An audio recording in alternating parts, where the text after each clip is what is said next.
Vandag gaan ek vir jou wys hoe maak jy 'n heerlike, gesonde, een-skottel gereg in die Argila Large Classic Roaster in die oond sonder sukkel.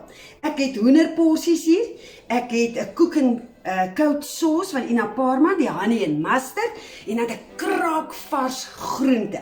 Jy kan gevriesde groente gebruik, net wat jy wil. Ek het vandag vir ons hier aardappels, peppers, eie, boontjies, 'n wortel, patat en butternut. En dit alles gaan ek in hierdie heerlike, lekker groot Large Classic Roaster sit, my sousie oorgooi, bietjie geurmiddelssout en peper maar net bysit, dekseltjie op en saam met dit gaan ek 1 koppie rys, 3 koppies water in die oond vir so 2 ure teen 160 grade.